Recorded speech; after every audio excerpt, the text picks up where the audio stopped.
Finally మన government నిద్ర లేచింది. నేను మీకు నా ప్రీవియస్ వీడియోలో చాలాసార్లు చెప్పాను, మన ఇండియాలో దాదాపు 3 కోట్ల కంటే ఎక్కువ మంది ఇల్లీగల్ ఇమిగ్రెంట్స్ ఉన్నారు. వీళ్ళు మ్యాక్సిమం బంగ్లాదేశ్ నుంచి వచ్చిన ముస్లిమ్స్ అండ్ మయన్మార్ నుంచి వచ్చిన రోహింగ్యాలో ఉంటారు.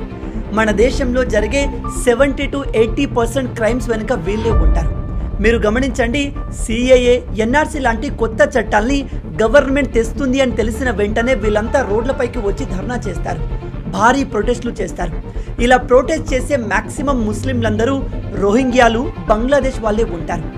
Indian Muslims maximum central government తీసుకువచ్చే చట్టాల్ని గౌరవిస్తారు.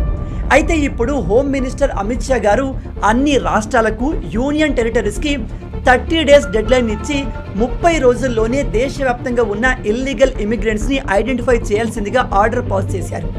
అలాగే దేశంలో ఉన్న ప్రతి జిల్లాలో ఒక డిటెన్షన్ సెంటర్ ఏర్పాటు చేయాల్సిందిగా చెప్పారు. ఇల్లీగల్ ఇమిగ్రెంట్స్ ఎవరైనా కనిపిస్తే వెంటనే వాళ్ళను తీసుకెళ్లి ఆ డిటెన్షన్ సెంటర్లో వేయాలి. ఒకవేళ బయట దేశం వాళ్ళు మన ఇండియాలో ఉంటుంటే వాళ్ళ దగ్గర ప్రాపర్ డాక్యుమెంట్స్ ఉండాలి.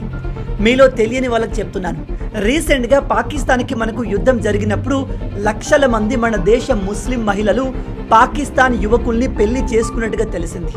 పాకిస్తాన్ వాళ్ళు మన భారతీయ మహిళల్ని పెళ్లి చేసుకొని ఆ సాకుతో ఇండియాకు వచ్చి ఇక్కడే ఉండిపోతున్నారు. వీళ్ళలో ఒక్కొక్కరికి 5-10 మంది పిల్లలు ఉన్నారు.